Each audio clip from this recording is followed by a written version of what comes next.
자기소개 한번 부탁드리겠습니다. 안녕하세요. 저는 경인교육대학교 재학 중인 재학생 이연화입니다. 예, 반갑습니다. 이렇게 저희가 코로나가 이제 거리두기가 좀 해제가 되고, 이렇게 재학생분과 이렇게 인터뷰를 하게 되니까 너무 감개가 무량합니다. 저도. 지금 혹시 몇 학년이시죠? 저 2학년이에요. 2학년이요? 네. 작년에 입학하신 거죠? 네, 작년에 새내기였습니다. 작년에 그럼 진짜 좀 어땠어요? 어떻게 등교나 이런 대면 수업 같은 게 없었잖아요.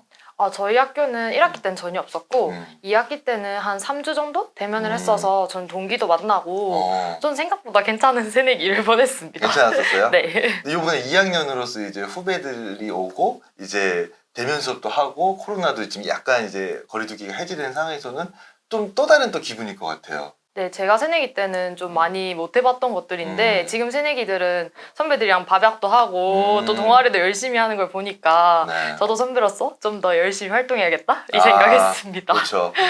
이 선배로서의 또 역할이 또 중요하고 저희 대학 어디야 TV를 시청하는 친구들이 보통 이제 고3이나 고2 그리고 그 자녀들의 이제 학부모님들이 많이 보거든요. 근데 이제 교대도 되게 희망하는 친구들이 되게 많아요.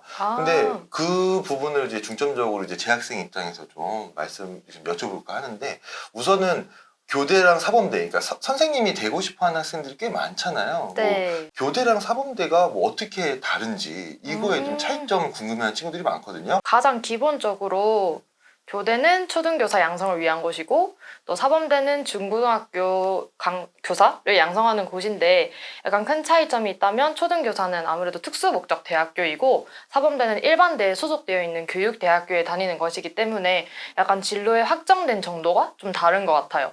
저희 교대 같은 경우에는 재학생의 거의 99%, 사실은 거의 100%가 초등교사라는 직업을 하게 되는데 사범대에 가게 되면 본인이 이제 중고등학교 교사를 할지 아니면 다른 진로로 갈지 선택할 수 있는 폭이 다양하다는 점 차이고 있고요. 또 제가 사실은 사범대에서 재수를 해서 교대에 온 사람이어서 더 차이를 느끼게 되었는데 교대는 약간 다양한 과목을 좀 초등학생의 시선에서 배우는 느낌이 있다면 사범대는 그 해당 과목에 대한 전문성을 좀 키우는 느낌이 있었습니다.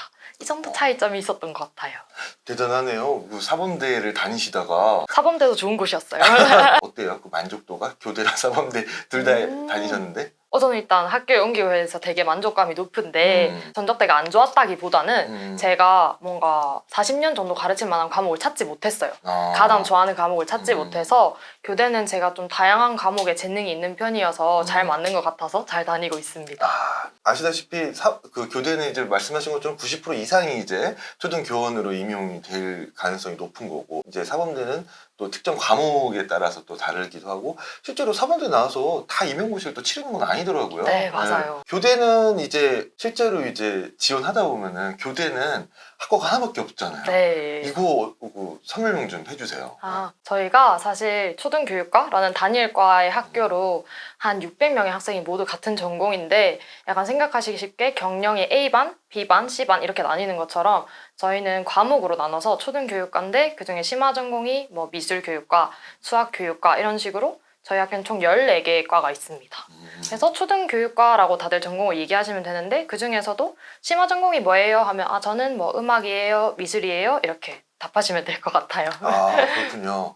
실제로 왔을 때 내가 한과로 들어왔는데 어떻게 수업이 이루어지는지 궁금해하는 친구들이 많을 것 같은데 네. 교대 입학 후에 이런 거 지금 설명해 주신 거와 같은 맥락에서 어때요? 어떤 생활을 하게 되는지 실제로 궁금해요. 일단 저희가 아무래도 600명이 다닐까니까 모두가 이렇게 모이는 자리는 거의 없고요. 다 알아요, 근데? 600명이 누군지? 아니요, 잘 그쵸? 모릅니다. 사실 그 과 14개로 나눠져 있는데 자기가 간 과 학생들이랑 더 자주 만나고 시간표도 그 학생들이랑 같이 할 수 있도록 짜서 주기 때문에 그래서 그 친구들이랑 주로 노는 것 같아요. 그 분반 같은 그런 형태가 이제 본인이 지원하면은 다 이렇게 희망대로 다 이렇게 나눠질 수 있는 건가요? 네, 일단 희망 순이기는 한데 저희가 입학할 때 수시랑 정시랑 둘 다 아마 어떤 하나로 기결되는 성적이 있을 거예요. 그 성적을 바탕으로 이제 1, 2, 3, 1지망부터 14지망까지 쭉 제출해서 내면 성적이 높은 학생 순대로 이렇게 가게 됩니다. 냉정합니다. 네, 냉정해요. 너무 냉정해요. 그런 막 압박감이나 그런 거는 일반 대학의 무슨 학부제 친구들보다는 덜 할 것 같다는 좀 느낌이 들기도 하는데 이제 또 임용고시를 치르는 또 자격이 주어지고 거의 90% 이상이 또 그렇게 맞죠. 가니까 이제 약간 안도하는 친구들도 있을 것 같고 뭐 어차피 저 이렇게 학점 관리 이거 필요한가요? 막 이렇게 또 하는 친구들도 분명히 있을 것 같아요. 네, 물론 있어요. 어때요? 일단 학점이 정말 임용고시에 거의 안 들어가거든요. 그래서 그래요? 거의 안 들어가요. 들어가는데 임용고시 성적이 훨씬 더 크게 영향을 미쳐서 친구들 대부분 학점에 대한 부담감은 거의 안 느끼는 편이에요. 네. 그런데 또 여러분 그 교대생들이 다들 좀 열심히 하는 친구들이 입학을 했거든요. 그래서 다들 잘 놀면서 과제랑 시험을 교수님께 절대 이제 예의가 아닌 정도는 절대 안 하고 교수님한테 예의를 뭔가 표할 정도로 다들 열심히 하는 편입니다. 도리상, 교수님한테 도리상 그것도 그쵸. 있고 또 팀플은 또 열심히 해야 하잖아요. 저 같은 경우도 개인 과제는 뭔가 제가 만족할 수준까지만 하는데 팀플은 아무래도 친구들까지 같이 하는 거니까 열심히 하려고 해요. 교대 팀플 얘기가 나와서 그런데 뭐 어떤 식으로 진행되나요? 저희는 보통 팀플이 대부분 다 항상 수업과 관련된 쪽으로 가는 것 같아요.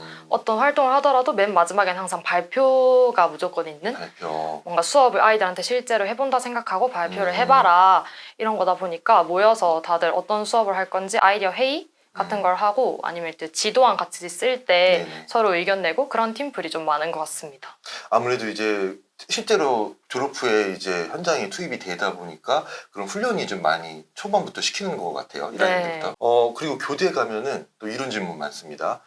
전 과목을 다 다뤄야 되기 때문에 모든 걸 다 잘해야 되냐. 그러니까 은미체까지 뭐 다 잘해야 되냐. 남학생들 같은 경우는 정말 피아노도 아무래도 제가 아까도 제가 다양한 과목을 잘한다고 약간 어필을 했었는데 그 부분 때문에 약간 부담감을 느끼는 학생들도 있을 것 같아요.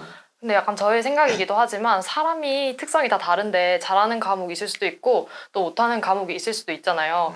그래서 학점이 별로 안 중요한 것처럼 자기가 만족하는 수준까지만 열심히 하면 돼서 이렇게 모든 과목에 대한 부담감을 느끼실 필요는 좀 없을 것 같습니다. 약간 저번 주에 저의 1화가 있는데 제가 음악 시간에 악기 전통악기 소금을 불어요. 근데 제가 소리가 전혀 안 나거든요. 그래서 교수님께서 막 괜찮다. 소리가 안 나도 열심히 하는 자세만 보여주면은 학점 괜찮게 줄 거다. 내가 너네를 절대 연주가 뭐 이런 걸로 키우려는 게 아니고 그냥 초등학생들한테 악기를 대하는 자세? 그런 거 알려주는 사람이라고 생각하기 때문에 부담 없이 참여해라 하시더라고요. 그래서 저도 사실 피아노를 대학교에 와서 좀 다시 생각하게 되었지 초등학교 학원 이후로 해본 적이 없어서 잘 치는 편이 아닙니다. 걱정 안 하셔도 될 것 같아요.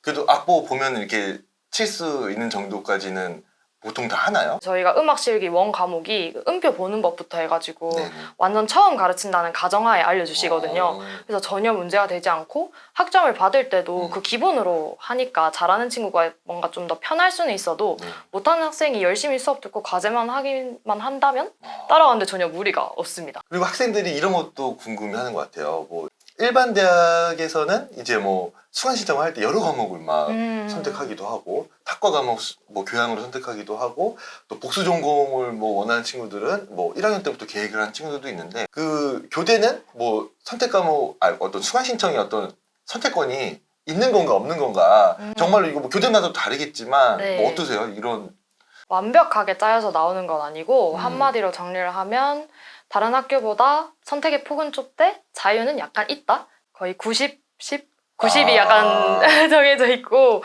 10은 학생들의 자유를 맡기는데 뭔가 좀 더 설명을 해드리면 저희가 전공, 교양, 교직, 심화 전공 이렇게 되어 있는데 보통 전공이랑 심화 전공은 교수님하고 시간대까지 보통 이제 짜여서 시간표를 주세요.